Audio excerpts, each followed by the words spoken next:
आप यदि एग्ज़ाम के टाइम में पढ़ रहे हैं बहुत या बहुत मुख्य काम पे लगे हुए हो, तब काम वासना सताती है क्या आपको?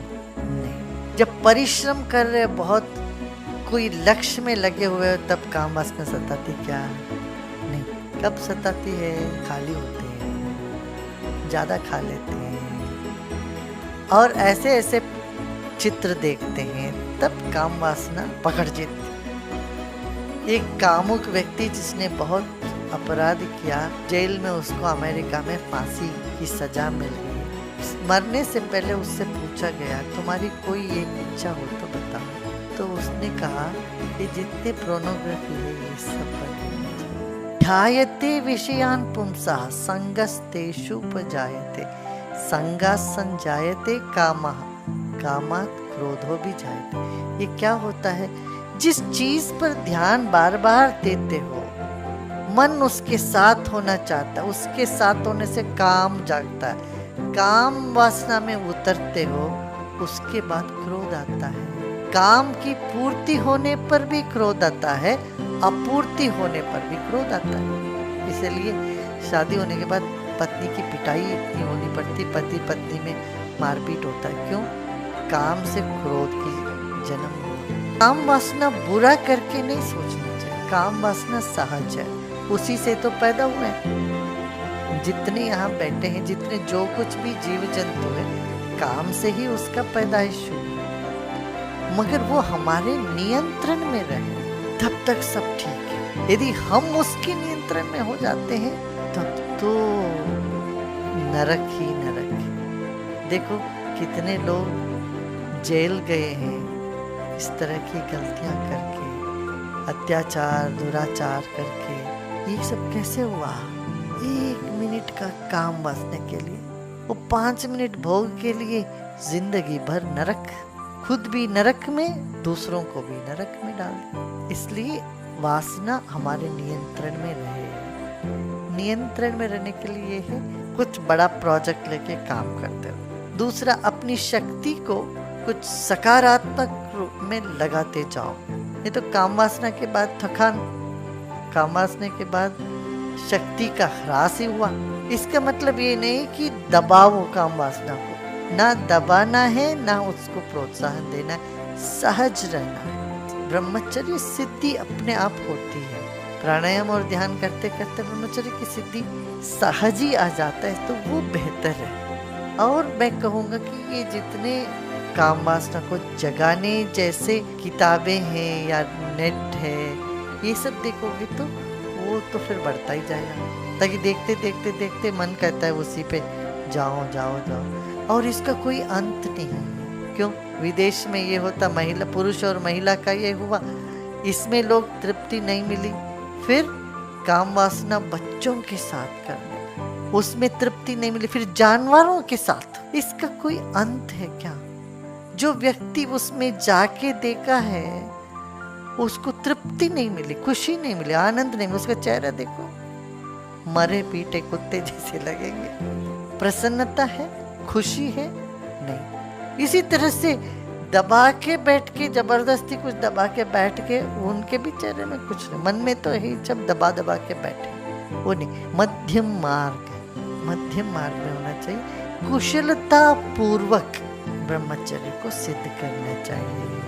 ब्रह्मचर्य की सिद्धि से क्या है?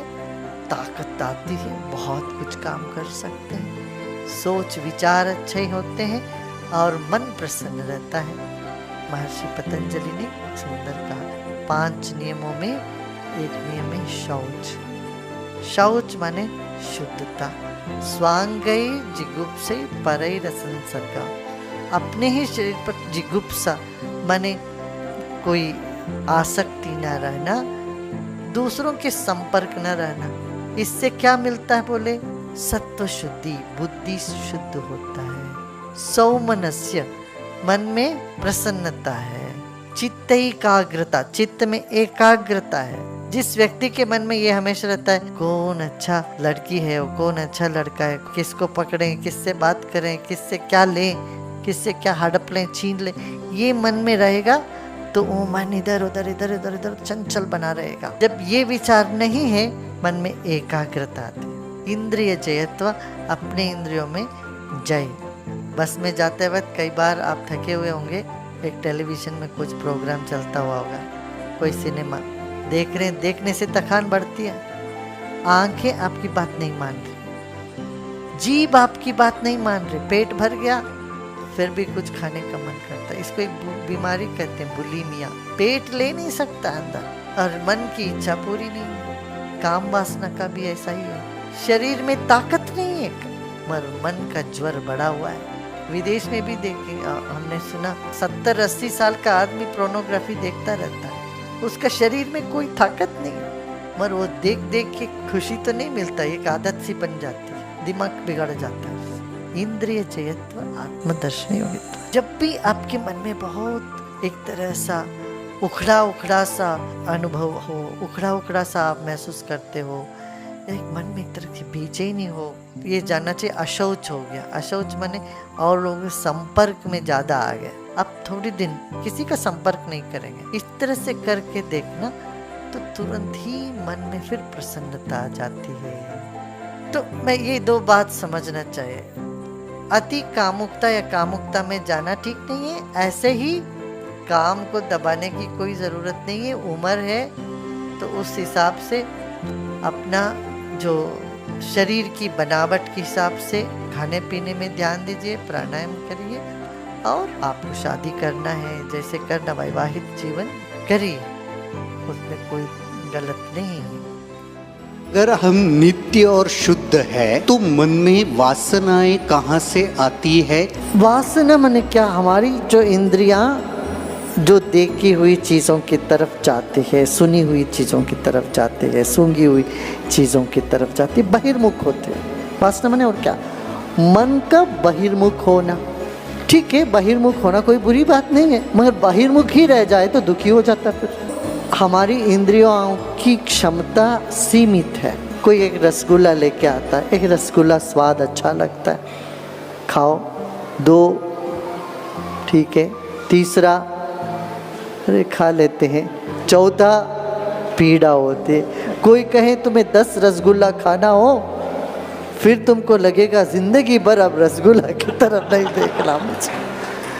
तो क्यों, हमारी इंद्रियों की क्षमता सीमित है, और जब मन की लालच इतना अधिक हो जाता है, जो हमारी इंद्रियां उसको थाम नहीं पाती है, तब पीड़ा होने लगती, दुख होने लगता है, दर्द होने लगता है। तब कहते हैं कि तुम बीमार हो गए हो।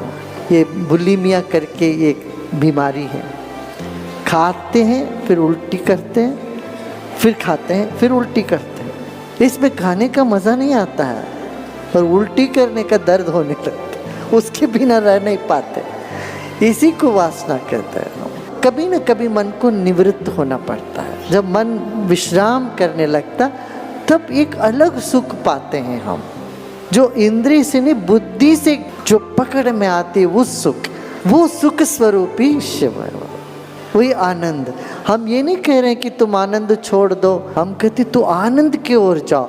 छोटे आनंद में कब तक रहोगे भाई, कोई बड़े आनंद की ओर जाओ। इसीलिए जो शिव को अति सुख बोला, जो ध्यावे सो अति सुख पावे। शिव सुख स्वरूपी है, माने आत्मा सुख स्वरूपी है।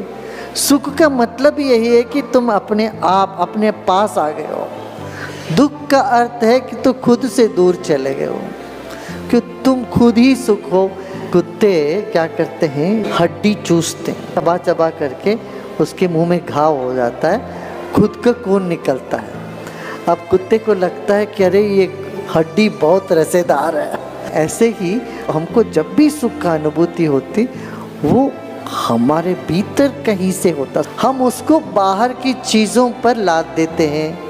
जैसे जो शिमला में रहते हैं, उनको लगता है कि गोवा में बीच में जाएं तब अच्छा लगता है, सुख से। उनका तो सपना है गोवा में जाएंगे, बीच में जाएंगे, मुंबई जाएंगे। और मुंबई में गोवा में रहते वो कभी बीच की तरफ मोड़ के नहीं देखते, उनको रहता है अरे पहाड़ में चलते हैं, शिमला जाए। क्यों, जब कोई चेंज होता है, चेंज के वक्त ही सुख का अनुभूति होती है। तुम देख लेना अपना जीवन में, एक ही चीज़ रोज खाते रहो, उसमें तुम्हें आनंद नहीं आता। जब कुछ चेंज करते हो उसमें क्या होता है, उस वक्त मन एक चीज को छोड़ दी, दूसरी चीजों को भी पकड़ी नहीं है, इस बीच की अवस्था में अंदर से वो सुख की अनुभूति होती है। ये मैकेनिक्स है ये। और ध्यान क्या है, ये गैप में जाना है यही, और वो गैप हमारे पास है, हमेशा है। हम सब ईश्वर का ही एक अंश हैं, तो फिर भी हमारे अंदर काम, क्रोध, मोह, कामना, वासना क्यों है? वो भी प्रकृति का ही एक विधान है। कामना को भी हमने देवता ही माना, कामदेव बोलते इसलिए। मगर अति कामुकता हो जाए दिमाग में, इसको विकार माना है। तुम पैदा हुए हो काम से, मगर अति कामुकता से तुम्हारी शक्ति खत्म हो जाती, तो वो कहते इसलिए वो वैरी है, माने अरी है।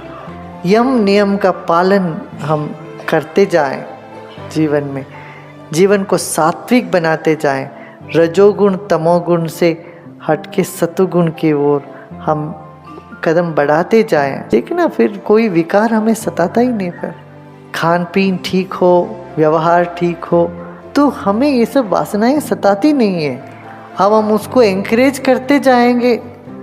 दिन भर पोर्नोग्राफी का चित्र देखते जाते हैं, दिन रात वही गर्मी चढ़ी रहती है दिमाग, तब ना कुछ सीख पाते हो, ना कुछ कर पाते हो, ना कुछ क्रिएटिविटी, कोई सृजनात्मक काम दिमाग से निकलेगा नहीं ऐसे व्यक्ति से। दिन रात एक ही सोचता रहता, शरीर के किसी ना किसी अंग के बारे में कल्पना करते रहते हैं। तो ये अति कामुकता है, इसीलिए इससे हमारी सारी क्रिएटिविटी खत्म हो जाती है। तो इसको दुश्मन माना गया है, ज्ञान का दुश्मन है। किसका दुश्मन? ज्ञान का दुश्मन।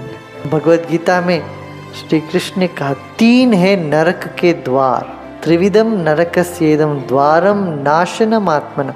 आत्मा को विनाश करने के लिए 3 कारण, क्रोध, लोभ और काम। इसलिए तीनों से बच के चलो, बच के चलो, बच के चलो। कठिन है, मगर साधना के पथ में जो आ जाते हैं उनके लिए कठिन नहीं। जिनके दिल में भक्ति या प्रेम का लहर उठ जाता है, उनके लिए कठिन नहीं है।